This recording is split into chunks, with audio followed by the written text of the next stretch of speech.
이맘때가 되면 크리스마스 연말 선물 고르기 바쁘시죠? 미국 같은 나라는 추수감사절부터 이 크리스마스 연말 시즌까지 연간 판매량의 절반 정도가 소비된다고 합니다. 저도 지난 주말 주변 백화점에 나가봤더니 정말 뭔가를 사려는 사람들로 인산인해였습니다. 그런데 이렇게 어떤 특정 시점에 선물을 막 사는 경향, 사람들의 소비 습관에 대해 경제학자들은 어떻게 생각할까요? 대부분 별로 좋아하지 않습니다. 달갑게 생각하지 않죠? 무엇보다 효율성이 떨어진다, 돈 낭비가 될 수 있다, 이렇게 생각합니다. 꾸준히 사고 팔면 좋을 텐데 특정 시점에 몰아서 사면 시장의 효율성을 저해할 수 있다는 것이죠. 그런데 정말 가슴이 따뜻한 경제학자라면 그렇게만 대답할까요? 아닐 겁니다. 인간에게 중요한 건 효율성만이 아니죠. 인간에게 가장 중요한 것은 사실 관계입니다. 인간이라는 단어 자체도 사람 인자의 사이 간자입니다. 인간의 본질이 관계라는 뜻이죠. 관계는 사람과 사람의 마음을 이어줍니다. 관계가 없다면 사람이 생존할 수 있을까요? 큰 선물이 아니라도 좋겠습니다. 마음을 전할 수 있는 조그마한 선물, 또는 그냥 직접 손으로 쓴 카드 한 장 또는 전화 한 통화, 지금 해보십시오. 오후 4시가 넘었습니다마는 아직 늦지 않았습니다. 저도 사실 이 말을 할 처지는 아닌 것 같은데요. 안녕하십니까. 세상에 이익이 되는 방송 최경령의 경제쇼 출발합니다. 저는 진실탐사 엔터테이너 최경령입니다. 안녕하십니까. 세상에 이익이 되는 방송 최경령의 경제쇼입니다. 오늘도 유튜브로 실시간 생중계해드리고 있습니다. 크리스마스 저와 함께 하시죠. 성탄절 오늘은 특별히 편안하게 함께 하실 수 있도록 특집으로 마련했습니다. 바로 2019년 경제 경영 베스트셀러로 돌아본 경제 트렌드입니다. 정말 오랜만에 모셨는데요. 책으로 읽는 경제의 홍순철 북칼럼니스트 나오셨습니다. 안녕하십니까? 안녕하세요. 예, 오랜만입니다. 오랜만에 뵙겠습니다. 네, 반갑습니다. 몇 개월 만입니다. 반갑습니다. 네. 오늘 2019년 경제 경영 분야 베스트셀러를 분석을 해 주실 거죠? 키워드로? 네. 키워드를 가지고 분석을 한번 해보려고 하는데요. 예, 이 만화 얼마나 되나요? 이 책들이? 우리나라에 1년에 단행본이 8만 종의 책들이 나옵니다. 8만 종? 예. 어마어마하죠. 그중에서 한 1000권도 못 팔리고, 1000권이 뭐예요? 몇 권도 못 팔리고? 보통 요즘 이제 초판 부수가 1500부? 1500부? 네, 정도 찍는다고 그러는데요. 예. 그 가운데 아마 초판이 팔리는 비율이 10% 미만일 거예요. 그러니까 90%의 책들이 초판을 소화 못하고 그냥 사장되는. 8만 권 중에서 8천 권 정도만 초판 이상이 팔리고. 그렇습니다. 나머지 책들은 그냥 사장된다. 그렇죠. 7만 9천 권 정도. 그렇습니다. 7만 2천 권 정도가. 예, 그러니까 어찌 보면 오늘 이제 소개해드리는 소위 베스트셀러에 올라간 책들은 그야말로 대단한 책들이라고 이야기할 수 있는 거죠. 엄청난 책들이군요. 선택을 받은 책들. 사실은 이 오늘 소개해 주실 책의 저자 중에 우리 패널들이 있잖아요. 많이 계시죠. 예, 그분이 출판사인가요? 출판사가 아니고 이게 인터넷으로 책을 쫙 판매하는 가장 큰 회사인데. 네. 그 회사에서 베스트셀러 작가 20명 안에 포함이 됐다고. 네. 그날따라 이 양복을 딱 입고 오셨더라고요. 그럴만합니다. 그럴만하군요. 사실 이게. 요즘에 이 경제경영서에서 분야에서 베스트셀러가 된다는 건 양복을 입을 만도 하고요. 넥타이도 멋지게 매야 되고. 넥타이도 매셨어요? 어디 가서 예. 이렇게 나 이렇게 베스트셀러 저자라고 이야기할 법한. 엄청난 일이군요. 그렇습니다. 예. 그러니까 탑 1%도 아니고 상위 0.0001% 그렇죠. 이렇게 들은 거네요. 그만큼 치열한 요즘에 워낙에 이제 다품종 소량 생산 시대라고 이야기를 하지만 사실 책 같은 경우가 더더욱 그렇거든요. 예. 그러니까 1년에 8만 종이 나오고 그 가운데 약 10%가 초판을 소화하고 그 가운데 베스트셀러 순위권 안에 들어가려면 그야말로 0.001% 안에 포함이 되는 그런 어떤 일이라고 할 수 있으니까 사실 그런 책을 낸 작가들은 정말 어깨에 힘이 들어가는 자부심을 가지실 만하네요. 맞습니다. 예. 시작해 볼까요? 키워드로 분석하는 올해의 경제 경영 분야 베스트셀러. 많은 책들이 출간이 됐습니다. 그리고 많은 책들이 독자들에게 사랑을 받았는데요. 일단 2019년도 경제 경영 분야 베스트셀러 순위를 쭉 보면 밀레니얼 세대라고 하는 키워드를 먼저 발견할 수가 있습니다. 밀레니얼 세대. 그러면 딱 먼저 떠오르시는 책이 있을 거예요. 90년생이 온다. 이 책이 사실은 2018년 말에 출간이 됐죠. 근데 2019년 한 해 내내 정말 뜨거운 화제를 불러일으켰습니다. 그리고 사실 세대 갈등이 2019년 내내 아마 경제 경영 분야의 주요 화두였던 것 같아요. 세대 갈등이냐 계급 갈등이냐 그 이야기 가지고 한참 논쟁을 했었습니다. 사실 갈등이 정말 첨예화된 그런 2019년이었죠. 여러 가지 갈등이 있었는데 그러다 보니까 경제 경영 분야에서 이 새롭게 조직원으로 들어온 이 세대를 어떻게 이해할 것이냐. 특히 이제 90년대생들이 새로운 소비 주체로 떠올랐는데 이들이 어떠한 소비 패턴을 보이는 것인가에 대한 어떤 연구들을 꾸준히 해야만 했다라는 거죠. 그래서 90년생이 온다라는 책을 필두로 정말 밀레니얼 세대의 특징 혹은 그 세대와의 공존법을 다룬 책들이 많이 출간이 됐습니다.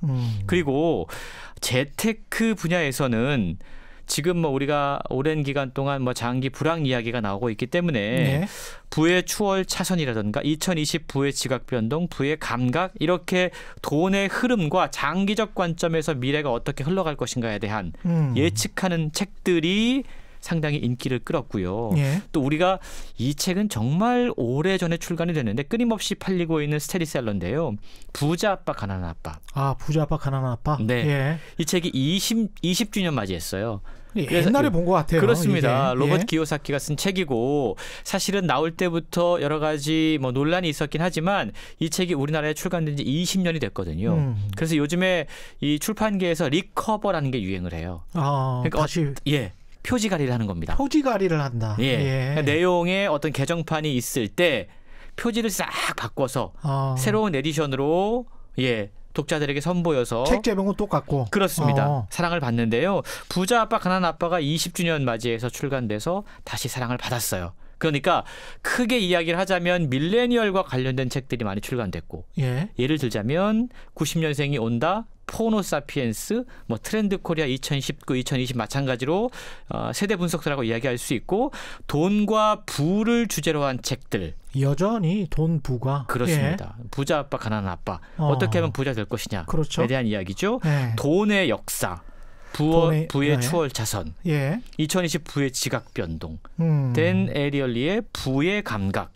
돈 공부는 처음이라. 이렇게 책 제목에 노골적으로 돈 혹은 부 이런 것들이 들어간 재테크 관련 서적들이 많이 나왔어요. 그러니까 1위부터 20위까지를 쭉 분석을 해보면 돈과 부에 관련된 재테크 관련 서적들이 6권이나 포함이 돼 있었다라는 겁니다. 이게 어떻게 보면 인문학 이야기 많이 합니다만은 정말 인문학 쪽은 거의 없네요. 그렇죠.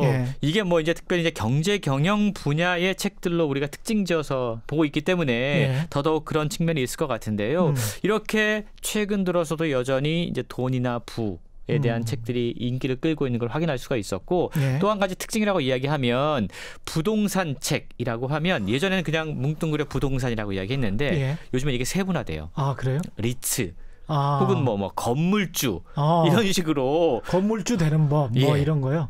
건물주로 돈 버는 법. 아주 노골적인 주제의 책들도 많이 나와서 요즘 젊은 세대들이 건물주 되는 게 꿈이라고 그러잖아요. 초등학생들도 꿈이라고 하니까 이게 정말 심각한데 그렇죠. 이건 사실은 국가 경제적으로 보면 이런 식으로 흘러가면 정말 안 되는데 특히 부동산과 관련해서는. 그런데도 불구하고 어떤 그런 노골적인 제목의 책들, 재테크 관련 서적들이 많은 사랑을 받았고요. 현실이 돈을 번다고 하니까 그렇습니다. 주변에서 이렇게 따라가는 것이죠. 또 한국 경제의 상황이 사실은 이게 정말 예측하기 힘든 상황들이 계속 전개가 되다 보니까 이 미래 예측과 관련된 책들, 앞으로 5년 한국의 미래, 세계에서 가장 자극적인 나라, 명견만리, 또 앞으로 10년 대한민국 부동산, 세계 미래 보고서 2020 이렇게 미래 전략과 관련된 책들도 많은 인기를 얻었던 그런 한 해였습니다.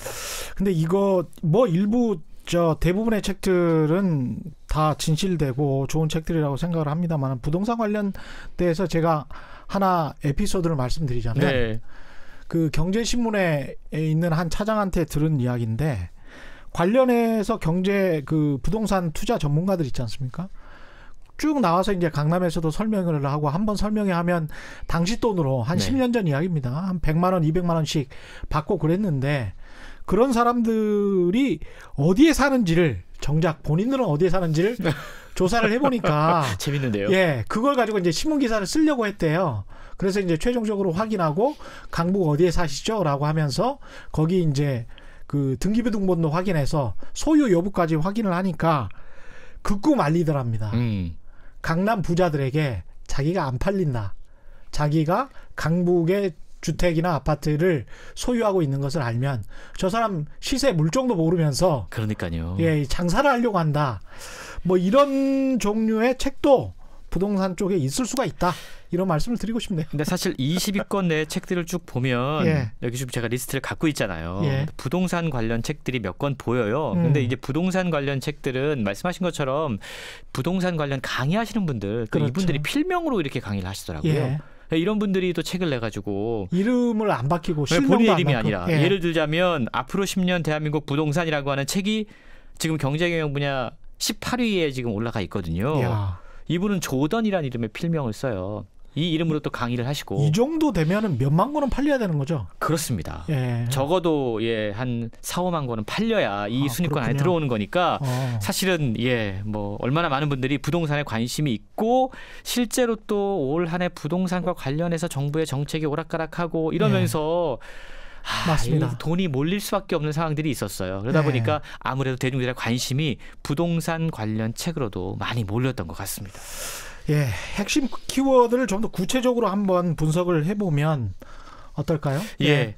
저는 3가지 키워드를 골라봤는데요. 예. 뭐 밀레니얼 세대, 그리고 또 한 가지 키워드는 기익 이코노미, 예. 그리고 또 한 가지는 가파입니다. 가파. 예. 밀레니얼 세대는 아까 말씀하셨고, 네. 예. 기익 이코노미도 이게 요즘 뭐 전 세계적으로 노동의 유연성 이야기하면서 임시적으로 필요할 때 모였다가 해체되는 그렇죠. 그러한 형태의 어떤 고용 시장을 우리가 기익이라고 이야기를 하죠. 예. 가파는요. 요즘 이게 뭐 전 세계적으로 유행하는 키워드이기도 한데 예. 어떤 느낌이 드세요? 가파 뭐 구글 뭐 이런 걸 것 같습니다. 맞습니다. 예. 구글, 예. 페이스북, 아마존 그리고 이게 가파가 예. 또 마지막이 애플인 거죠. 예. 4개의 기업들이 전 세계의 경제를 지금 헤게모니를 쥐고 있고 주가도 제일 많이 올랐습니다. 그렇습니다. 예. 그리고 이들 사실 기업들의 가장 큰 문제는 다른 기업들이 감히 경쟁할 수 없는 독점적 우월 체계를 만들어 가면서 예. 세계 경제의 양극화를 극심화시키고 있다는 거예요. 지금 유럽도 다 구글이 장악을 그러니까요. 했고요. 미국 장악했죠. 한국만 지금 네이버하고 다음이고. 그렇습니다. 예, 일본도 야후 정도고요. 그렇습니다. 예, 구글이 거의 다 장악했어요. 그래서 이제 예. 이러한 어떤 가파에 대한 위험성을 경고하는 책들도 이제 많이 출간이 됐던 그런 한 해였는데요. 하나하나 다시 짚어보면 예. 밀레니얼과 관련된 책들이 인기를 끌 수밖에 없는 건 그만큼 지금 대한민국 사회에서 이 세대가 핫하기 때문입니다. 이게 근데 제가 돌발 질문을 드린다면 이 세대를 너무 케어해준다. 그런 너무 얘기가 있어요. 관심을 너무 보인다. 그래서 좀 뭐랄까 스포일 시키는 거 아니냐. 반론도 많이 있습니다. 예. 그리고 사실은 그런 걱정도 좀 들더라고요. 저도 역시 예. 이 세대에 대해서 너무 지나친 관심과 또 이런 게 쏠리다 보니까 저희 세대를 일컬어 X세대라고 이야기를 하는데 우리 세대도 힘들었어. 예. 왜 우리 세대는 관심이 없어라는 이야기들이 나오고 있고 베이비부머 세대하고 지금 밀레니얼 세대가 일종의 대결 양상을 보이고 있다는 거예요. 예. 이게 우리나라뿐만이 아닙니다. 지금 세계 각국에서 일자리, 연금, 보험, 복지 이게 지금 서로 간에 이 갈등을 벌이는 일종의 제로섬 복지 게임을 지금 벌이고 있거든요. 특히 연금 문제나 이런 것 때문에 그렇죠. 예. 한 세대의 혜택을 유지하거나 늘리면 다른 세대의 복지가 줄어들 수밖에 없는 이 상황들 이걸 일컬어 지금 제로섬 복지라고 이야기를 하는데 그러다 보니까 지금 젊은 층들이 마치 이제 베이비 부머 세대들을 향해서 예. 뭔가 항변하고 반론을 제기하고 공정을 이야기하는 그런 구도로 지금 상황들이 만들어지고 있다는 겁니다. 그러니까 몽땅 태어난 베이비 부머 세대들이 있고 그다음에 소수로 태어난 이 밀레니얼 세대들이 있는데 이 밀레니얼 세대들이 베이비 부머 세대들의 연금을 책임져 줘야 될 것 같으니까. 그렇습니다. 미래에. 그러니까 이제 화가 나는 거죠. 그렇습니다. 밀레니얼 세대 입장에서는. 근데 그러다 보니까 밀레니얼 세대도 화가 나는데 기성세대도 밀레니얼 세대에 대한 불만이 많은 거예요. 서로 간에 지금 불만이 많다 보니까 그렇습니다. 이 갈등이 계속해서 확장이 되고 있고 결국 출판 시장에서는 이 세대가 도대체 어떤 생각을 하고 있는지 좀 알아야겠다라는 소구점이 생긴 거죠. 그러다 보니까 밀레니얼이라고 하는 키워드를 가진 책들이 정말 많이 출간될 수밖에 없었던 겁니다. 근데 이것도 사실은 따져놓고 보면 강남에서 몰래 증여받아서 전세 10억에 살고 있는 밀레니얼 세대도 있는 것이고 그렇죠. 예. 그리고 정말 고시원에서 살고 있는 밀레니얼 세대도 있는 것이고 베이비 부머 세대도 다 각자일 거란 말이죠. 맞습니다. 그래서 이게 정말 일반화되고 정형화돼서 어떤 세대 갈등을 부추기는 게 과연 맞는가? 그 뒤에는 또 거대한 음모가 있는 거 아닌가? 그런 생각도 가끔 들더라고요. 그러니까 2019년을 이렇게 정리를 해보면 이렇게 뭐 세대 갈등만 있었던 게 아니잖아요. 진보와 보수와의 갈등도 그렇죠. 있었고 심지어 페미니즘 논란이 붙으면서 남녀 간의 갈등도 있었고 정말 많은 갈등 상황들이 연출이 됐는데 이 갈등 뒤에 도대체 뭐가 있을까? 이걸 굳이 이렇게 갈등으로 몰고 갈 이유가 뭐가 있을까라는 생각들을 많은 분들이 하고 계세요. 그러니까 뉴스를 보면요. 아주 특징적인 게 한국이든 미국이든 경제신문들 특히 이제 우파 쪽의 경제신문들이 그런 말을 많이 하는데 상위 1%와 하위 뭐 99% 또는 또 상위 10%와 하위 90%의 격차가 과거보다 그렇게 크게 벌어지지 않았다라는 새로운 통계를 제시를 하면서 오히려 중상위층 변호사나 의사 쪽에서 세금을 제대로 내야 되는 것 아니냐라고 약간 떠넘기는 그런 논조들이 많이 나오거든요. 그렇습니다.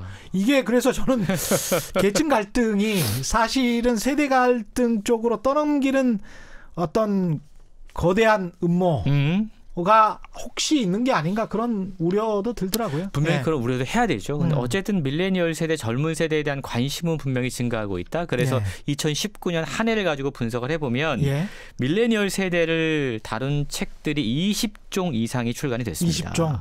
이걸 좀 정말 유행이었군요. 엄청나게 유행이었고요. 판매량을 분석을 해보면 한 대형 서점에 이걸 판매량 분석한 자료를 내놓았는데 2017년에는 밀레니얼 관련 서적이 90권가량 팔렸어요. 그러니까 밀레니얼 세대가 사실은 화두가 된 게 얼마 안 됐어요. 2018년에 3,820권 관련 책이 팔렸습니다. 올해는 8만 권가량이 팔렸어요. 그러면 그 전에는 밀레니얼 세대가 존재하지 않았냐면 그 전에도 존재했단 말이에요. 근데 어쨌든 지금 이제 사회의 주류로 진입하다 보니까 이 세대에 대한 관심이 증가하고 있다. 이렇게 지금 서점들은 평가를 하고 있다라는 건데요. 밀레니얼 세대 관련 서적들이 직장 생활을 소재로 삼은 뭐 리더십 경영사라든가 새로운 소비 주체를 다룬 마케팅 트렌드의 변화를 다룬 책들 혹은 밀레니얼 세대의 행동 양식을 다룬 에세이라든가 혹은 역사적인 맥락을 다룬 사회과학서 이렇게 상당히 다양하게 많이 출간됐습니다. 무엇보다 90년생이 온다 같은 경우에는 사실은 잘 팔리다가 한번 꺾였었어요. 판매 추이가. 그런데 대통령께서 청와대 참모들에게 요즘 젊은 세대를 이해하기 위해서는 이 책을 꼭 한번 읽어봐야 된다라고 추천하면서 이 책이 다시 불이 붙었습니다. 거기다가 이제 이른바 조국 사태가 있었기 때문에 그렇죠. 그러니까 그러면서 이제 이 젊은 세대를 연구하고 배우고 이들이 도대체 어떤 생각으로 정치에 참여하고 경제에 참여하는지를 알아야 된다라는 그런 욕구들이 생겨난 건데요. 90년생이 온다라고 하는 책은 이 90년대생들 밀레니얼 세대의 특징을 3가지로 분석을 하죠. 간단함과 병맛과 솔직함입니다. 간단함, 병맛, 솔직함. 그러니까 90년대생들은 첫째로 길고 지루하면 일단 외면해요. 최경영의 경제쇼는 길고 지루한가요? 걱정이 되네 갑자기. 간단해야 됩니다. 간단해야 된다. 그래서 요즘 보면 책 안 읽어요, 젊은 세대가. 그러니까 일단 책 그러면 지루하다라고 느끼는 거죠. 그건 제가 꼰대 같아서 말을 그래도 안 할 수가 없는 게 책은 읽어야 되는데. 그렇죠. 예. 그러니까 요즘 젊은 세대들이 모바일과 SNS 소통하다 보니까 비선형적인 하이퍼텍스트 점프하는 읽기에 익숙해져 있다 보니까 그것만 좋아하는 거예요. 그러니까 길고 지루한 간단한 것만 통하는 이들에게 어떠한 상품과 아이디어를 내놓을 것인가에 대한 고민을 해야 된다. 할 수밖에 없다라고 이 책은 기업 이야기를 하고 있는 당연히 거예요. 그래야 그렇죠. 되겠습니다. 실제로 이제 90년대생들이 지금 콘텐츠와 미디어 시장을 주도하면서 전통적인 매체들이 다 생존의 지금 위기에 빠져 있지 않습니까? 이게 이제 간단함을 추구하는 세대에게 맞는 무언가를 내놓지 못했기 때문에 그렇다는 분석들이 나오고 있다는 거고요. 두 번째, 이 책이 지적하고 있는 90년대생들의 특징이 병맛이에요. 병맛. 그러니까 재미 추구하는 거, 유의를 추구하는 거, 약간 B급 감성이라고 우리가 이야기를 하는데 옛날에 뭐 밥맛 이게 이제 병맛 이거죠. 이 참 이 욕이 섞여 있어서 제가 여기서 방송에 적합하지 않은 용어라서 말씀을 못 드리겠지만 요즘 가장 젊은이들이 좋아하는 예능이 혹시 뭔지 아세요? 뭔가요? 예능. 그러면 우리는 TV 프로그램 먼저 떠올리잖아요. 그렇죠. 젊은이들이 가장 좋아하는 예능은 워크맨입니다. 워크맨? 들어보셨어요? 워크맨 뭐죠? 유튜브에서 지금 한창 뜨고 있는 그래요? 선을 넘는 그 아나운서 출신 예능인이 요즘에 들어봤습니다. 알바 직업 세계 체험하면서 장성규 씨. 그렇습니다. 우리 KBS ETV에서도 나오는 가장 핫한 예능이라고 그래요. 그렇군요. 그게 왜 재밌냐고 물어보면 맥락이 없어서. 가만 저도 왜 이게 재밌을까 봤거든요. 맥락이 없어요. 그러니까 예를 들어서 뭐 놀이공원에 가서 놀이공원 알바생의 그 삶을 직접 체험을 합니다. 근데 같이 춤추고 막 그냥 뭐 말장난하고 B급이에요. 스토리가 없어요. 근데 그걸 보고 다들 너무 재밌다고, 너무 웃기다고. 이걸 의무적으로 이해해야 되는 거죠, 우리가. 그러니까 지금 우리 조직 내에 이제 90년대생들이 들어오잖아요. 그러니까 이들 세대를 이해하려면 이들이 이런 특징을 보이고 있다는 걸 이해해라. 당황스럽네. 이런 지금 책들을 얘기하는 거고요. 또 한 가지 이 90년대생들의 특징이 마지막이 솔직함이잖아요. 솔직함. 이것 역시도 요즘 젊은 세대들이 버릇없다는 이야기합니다. 근데 이걸 솔직함으로 이해해 볼 수 있는 거예요. 그렇습니다. 이건 저는 좋아합니다. 그러니까 하기 싫은데 상사가 시키니까 억지로 해야 되고 이런 게 아니라 하기 싫으면 하기 싫다고 이야기하고 퇴근 시간 되면 퇴근 시간 됐다고 당당하게 일어서 퇴근하고 이런 모습을 보이는 게 요즘 젊은 세대의 특징이라고 하는 건데 그러면서 이 90년대생들 밀레니얼 세대에 대한 얘들이 이런 애들이구나. 우리가 얘들과 뭔가 좀 같이 생활하기 위해선 우리가 바뀌어야겠구나 하는 생각들을 실제로 기성세대들이 하고 있다는 겁니다. 서로 간에 좀 공존하기 위해서는 또 서로 간의 커뮤니케이션이 필요하고 근데 이제 아무래도 기성세대가 더 권력을 가지고 있다. 한국에서는 나이가 무슨 권력이 될 수도 있는 실제로. 사회니까 그런 측면에서도 기성세대가 조금 더 노력을 해야 되겠다 그런 생각은 듭니다. 그렇죠. 그래서 어찌 보면 이제 기성세대들이 먼저 우리가 이 젊은 세대를 배워야지 어떤 생각을 하고 있는지 좀 알자라고 해서 그런 책들이 출간이 되고 또 읽히고 있다라는 건데요. 포노사피엔스라고 하는 책 혹시 들어보셨어요? 최재봉 교수가 쓴 책인데 포노사피엔스가 뭐야? 그러니까 폰이 없으면 살 수 없는 인류들. 신인류들 항상 마치 신체의 일부처럼 폰을 들고 다니는 사람들 이들 역시도 이제 밀레니얼 세대의 특징인데요. 이들이 지금 어떻게 그럼 저도 밀레니얼 세대인데 저도 폰 없으면 못 살아요. 그렇죠. 그렇게 따지면 사실은 뭐 저도 그렇고 근데 이제 이들 아니 아까 병맛 그다음에 솔직함 그다음에 포노 사피엔스 이런 거는 저도 좋아하는데. 그렇습니다. 많이 들어주십시오. 최경영의 경제쇼. 밀레니얼 세대 여러분께 소통할 수 있습니다. 맞습니다. 간단합니다. 근데 이제 이 포노사피엔스 소위 폰을 들고 항상 들고 다니는 세대들 이들이 어떤 변화를 만들어내고 있는가 이 책은 소개하고 있는데요. 2018년 기준에서 우리 은행의 이제 무인화 서비스 이게 업무의 80% 은행 업무의 80% 차지하고 있습니다. 예. 그러면 은행에 기존에 있던 사람들은 할 일이 없어지는 거죠. 그렇죠. 지점 창구 처리 비중이 9.5%까지 내려갔다고 그러고요. 미국의 백화점이 3분의 1이 문을 닫았어요. 다 모바일로 쇼핑하니까. 중국은 거의 모든 상거래에서 알리페이, 위챗페이 같은 스마트폰 결제 시스템을 표준으로 하고 있습니다. 예. 심지어 상해에 있는 거지들은 QR코드 목에 딱 걸고 그렇죠. 그거 찍으면 바로 그냥 돈이 이체가 되는. 그렇죠. 제가 오늘 책 한 권 들고 왔잖아요. 21세기 화폐 전쟁. 이게 지금 그런 이야기를 담고 있는 책이거든요. 사실 이렇게 내년에 어떤 경제 경영서들이 많이 나올 것인가에 대한 이야기를 할 때 전쟁 시리즈라는 이야기를 많이 해요. 화폐 전쟁, 석유 전쟁, 사실 앞으로 이제 미중 무역 전쟁부터 시작해서 다양한 경제라고 하는 건 결국은 우리가 멋있게 이야기할 수 있지만 패권 싸움입니다. 헤게모니 싸움인 거죠. 우리가 시장을 결국은 뭐 아예 우리가 블루오션 전략처럼 새로운 시장을 만들어내면 가능하겠지만 그것 자체가 힘들어진 상황에서 시장을 결국 나눠먹기 싸움을 해야 되는데 결국은 전쟁이라는 것이요. 이 전쟁이 어떻게 펼쳐질 것인가에 대한 것들이 내년에는 더욱더 우리가 더 관심을 가져야 되는 그런 분야인 것 같습니다. 안타까운 게 자본주의라는 게 비교 우위론에 입각해서 자유무역을 하는 것이 자본주의인데 점점 과거 중세시대에 이제 중상주의로 돌아가는 것 같아서. 그렇죠. 사실 정치 지도자들이 이제 그런 것들을 좀 이렇게 부추기는 측면도 좀 있고요. 부추겼죠. 트럼프 대통령이 많이 부추겼죠. 많이 부추겼죠. 속 시원하게 딱 말씀하시니까 좀 좋습니다. 이름을 그냥 툭툭 얘기하시니까. 와, 왜요? 트럼프 대통령은 전 세계 인구의 한 절반으로부터 비판을 받는 사람일 것 같은데요. 동북아시아에서 사실은 대통령을 아주 쉽게 비판할 수 있는 나라가 한국이 유일합니다. 그런 것 같네요, 진짜로. 북한은 절대 불가능하고요. 맞습니다. 중국 불가능하고요. 일본은 문화적으로 안 되고요.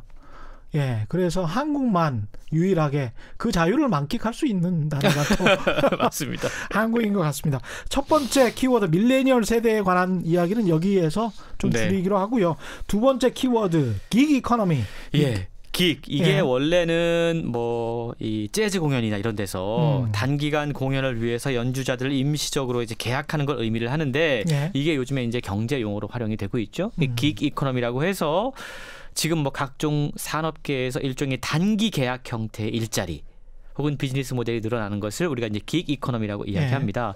지금 출판 시장에서 이 기ግ 이코노미와 관련된 책들이 정말 많이 출간되고 있고 많은 관심들을 독자들이 보이고 있는데요. 그만큼 기기라고 하는 게 이제는 일종의 이제 이 노동 시장의 하나의 트렌드로 자리를 잡고 있다라고 이해해 볼 수밖에 없는 거죠.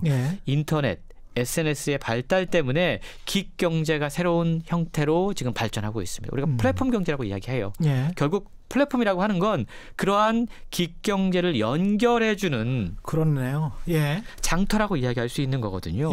쉽게 이야기하자면 우버, 뭐 에어비앤비 다 이게 이제 서로 연결해주는. 그렇죠. 그리고 요즘 보면 우리나라에도 뭐 숨고라고 해서 프리랜서와 1인 기업들과 필요로 하는 사람과 숨고? 숨은 고수의 줄임말. 이런 고수? 플랫폼들이 엄청나게 늘어나고 있어요. 그러니까 숨고는 뭐냐면 단순하게 제가 세차를 잘하고 좋아해요. 그러면 자기 장기를 올려놔요. 그러면 요즘에 아파트에서 새벽에 세차 서비스 해주는 분들이 되게 많습니다. 정기적으로. 그래서 그런 분들에게 내가 한 달에 얼마를 지불할 테니까. 이게 부업으로 하시는 거네요. 부업도 있고요. 실제로 이걸 전업으로 하시는 분도 계세요. 차량에다가 아예 세차 딱 갖춰가지고 자기 장기 취미를. 그렇습니다. 그러니까 이런 식의 플랫폼들이 지금 만들어지고 있다라는 건데 재밌다. 이게 이제 하나의 기ግ 경제의 대표적인 모델이라고 이야기할 수 있는 거고요. 이런 책들이 관련된 책들이 많이 나오고 있다라는 겁니다.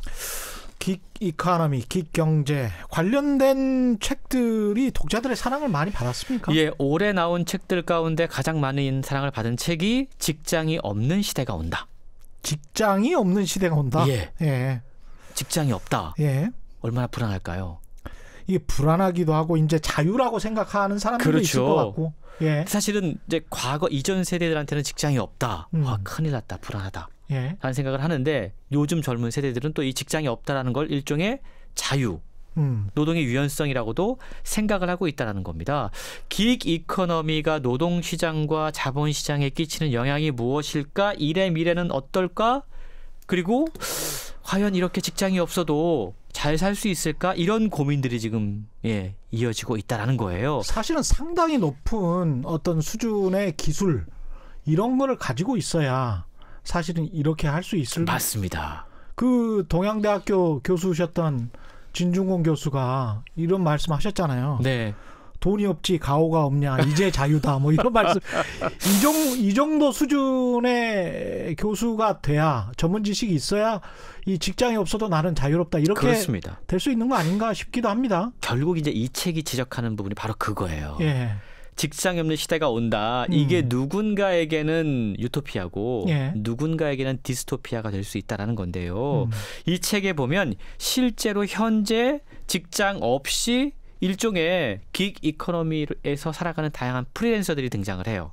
예를 들자면 택시 운전을 하면서 웨이터 하면서 우버에 기사하는 분들, 또 프로그래머인데 소위 이제 이렇게 프로젝트별로 프로그램 하는 그런 분들, 또 아마존이 만든 인력 중개 플랫폼을 통해서 이렇게 일을 하는 워킹맘, 다양한 사람들이 등장을 합니다. 그러면서 이 사람들이 어떻게 일을 하고 어떻게 돈을 벌고 있는가에 대한 이야기를 해요. 결국 이 책이 어떤 이야기를 하냐면 기경제를 체험 중인 사람들이 일하는 현장과 경제 전문가들의 이야기를 통해서 지금 우리가 얼마나 중요한 문제와 맞닥뜨리고 있는지에 대해서 이야기합니다. 자, 누군가에게는 아까 말씀하신 것처럼 기경제가 정말로 기술만 갖고 있으면 엄청난 부와 명예를 가져다 줄 수 있는. 서로 찾아. 이 사람을. 그렇죠. 그러면 뭐 너무 좋죠. 그러니까 희소성이 크고 전문성이 높은 기술을 보유한 사람들에게는 IT 전문가, 프로그래머, 뭐 혹은 뭐 기자라던가 뭐 그래픽 디자이너 이런 부류의 계층들에게는 기경제가 엄청난 가능성을 선사해 줄 수 있다. 이 사람들은 그야말로 경제적 자유를 누릴 수 있다. 하지만 반대로 희소성이 작은 기술을 보유한 사람들, 청소원, 운전기사, 단순 노동자들에게는 기경제는 실업에 대한 차악의 선택일 뿐이다. 그렇죠. 라고 책은 이야기를 하고 있는 겁니다. 그리고 결국 유연성이라고 하는 게 당분간은 기업들에게만 유리한 방식으로 맞습니다. 작동할 것이다. 그러니까 필요할 때만 임시로 고용하고 언제든 해고할 수 있는 일종의 합법적인 제도가 지금 만들어지고 있는 겁니다. 이 책은요, 평생 고용 개념의 일자리 시스템이 더 이상 작동하지 않는 이 세계, 지금 실리콘밸리가 이걸 지금 새로운 형태로 마치 유행인 것처럼 트렌드인 것처럼 기경제라고 하는 멋진 말로 포장해서 세계로 지금 전파시키고 있는데 그것과 더불어서 일자리 문제를 해결하겠다라고 나서면서 가장 기본적인 복지의 문제, 그리고 여러 가지 지원 시스템, 실업에 대한 방지 이런 것들을 고민하지 않은 채 이걸 마치 엄청난 혁신인 것처럼 소개하는 것, 홍보하는 것, 이건 정말 심각한 문제다. 라고 책이 지적하고 있어요. 아니, 그 책의 지적이 정말 타당하다고 보는 게 노동시장에서의 계약이라는 게 1대1 계약처럼 불공정한 게 없어요. 그렇습니다. 그냥 사업주 입장에서 봤을 때는 일반적인 평범한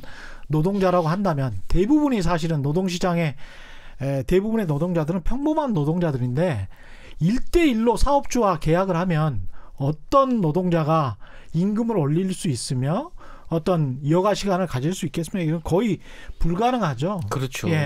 그래서 노동조합이 잘 발달하지 않은 미국 같은 나라 뭐 한 10% 정도밖에 안 되고 우리나라도 사실은 노동조합 조직률이 거의 그 정도 수준이거든요. 그러니까 말이에요. 그래서 어떤 사탕발림이 될 수도 있겠다. 노동시장의 유연성을 추구하는.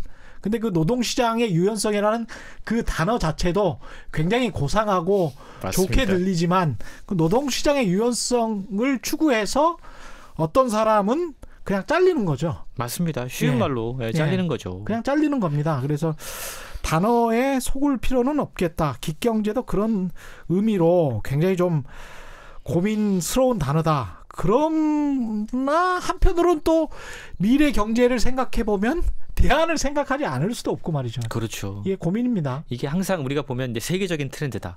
세계에서 이렇게 뭐 만들어지고 있다.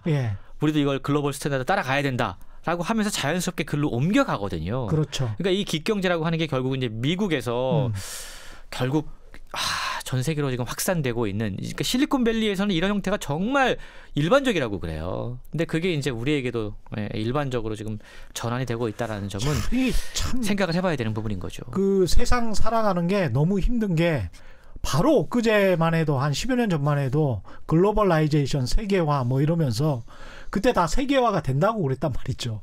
인구와 상품과 서비스가 돈이 정말 전 세계를 왔다 갔다 하고 그게 가장 평등하고 공정하고 정의로운 세계인 것처럼 이야기를 했어요. 그게 불과 10여 년 전인데 지금 트럼프 대통령 바로 그 직전부터 지금까지 세계화는 무슨 세계화입니까? 지금 탈세계화, 그렇죠. 블록화, 그게 뭐 중상주의, 이게 세계에 나아갈 방향인 것처럼 이야기를 한단 말이죠. 그러면 우리는 어느 장단에 이것도 이제 경제도 나중에 가서 사실은 이 방향이 아니었는가 봐. 뭐 이러면 우리는 또 어떻게 할 건지. 그렇죠.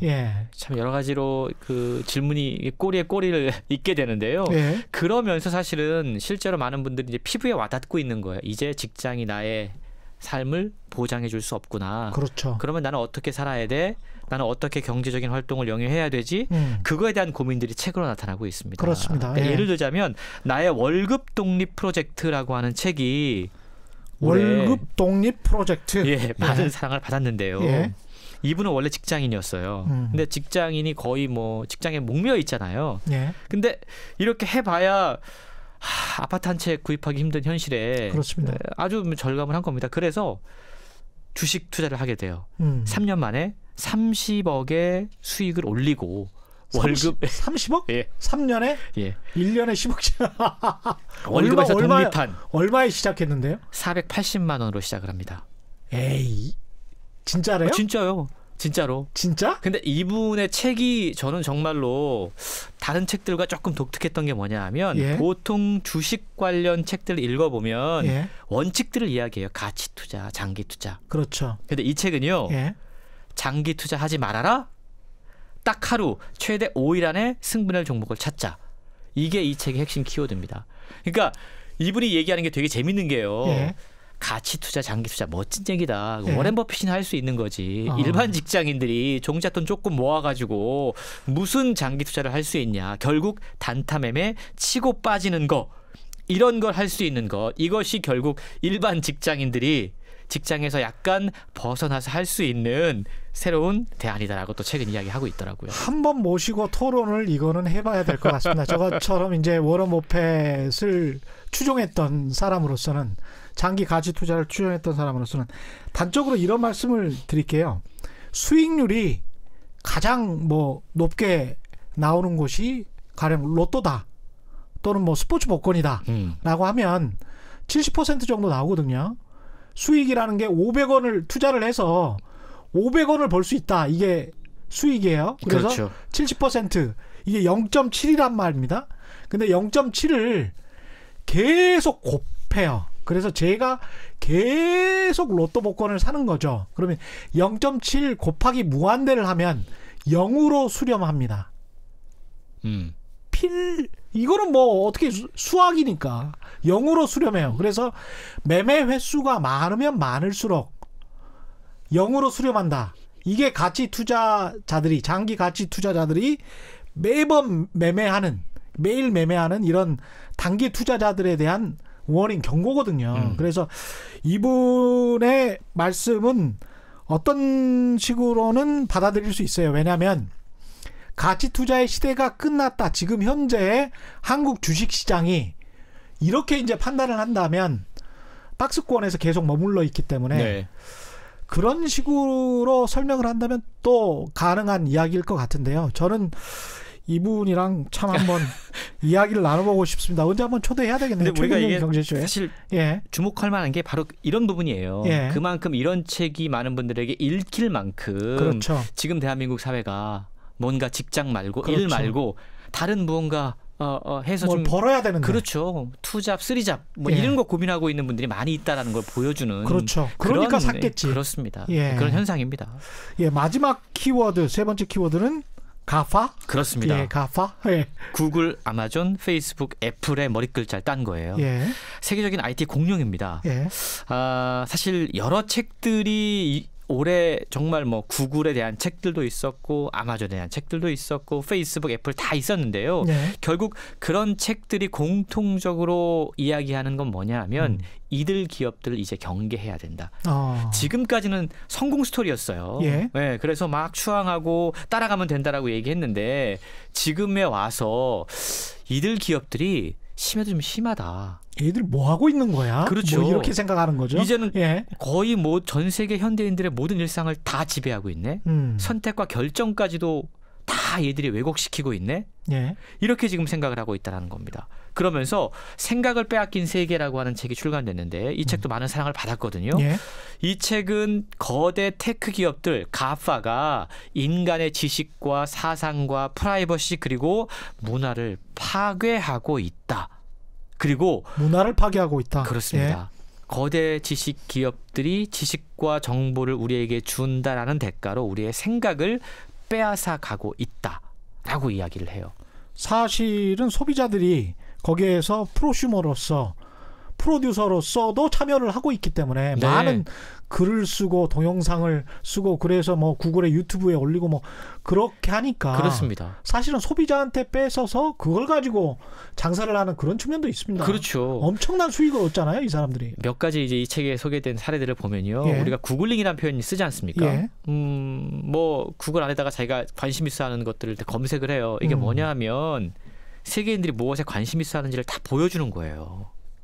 예. 그리고 구글이 지금 되게 하고 싶어 하는 게 뭐냐면 전 세계의 모든 책을 다 디지털화하고 하려고 합니다. 예. 이게 이제 프랑스하고 이제 부딪혀가지고 뭐 소송도 하고 막 그랬는데 이게 어떤 거냐면 저작권법 신경 쓰지 않겠다라는 거예요. 그러니까 자기들이 다 올려놓고 누구나 다 쓸 수 있게 하겠다. 어찌 보면 대단하게 엄청난 프로젝트를 하고 있는 것처럼 보이지만 정작 창작물을 만든 사람들에게 그렇죠. 그 대가를 정당하게 지불하려고 하는 모습을 보이고 있지 않다라는 거예요.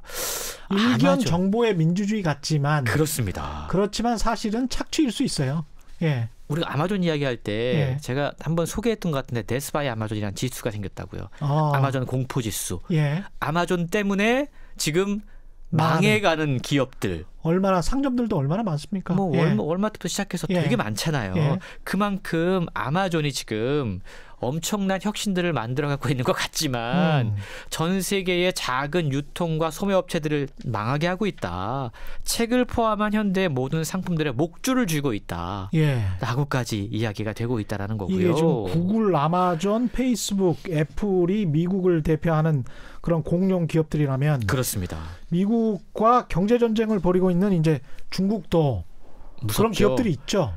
최근에 미중 플랫폼 전쟁 가파 대 바스란 책이 출간됐어요. 가파 대 바스.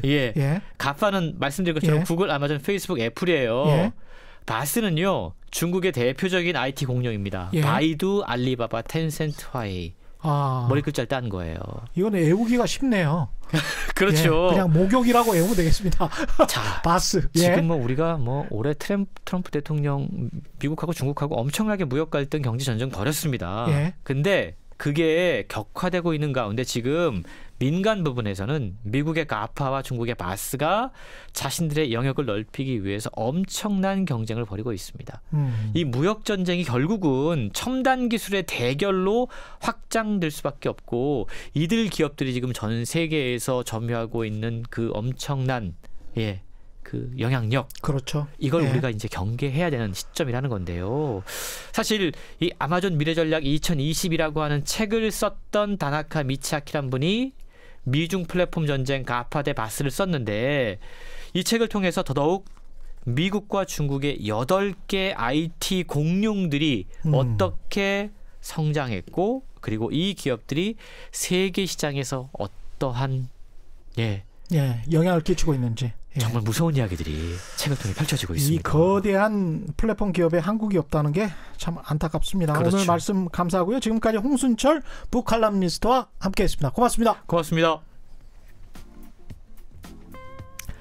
오늘 준비한 최경영의 경제쇼는 여기까지이고요. 저는 KBS 최경영 기자였습니다. 내일 4시 10분에 다시 찾아뵙겠습니다. 지금까지 세상이 이익이 되는 방송 최경영의 경제쇼였습니다.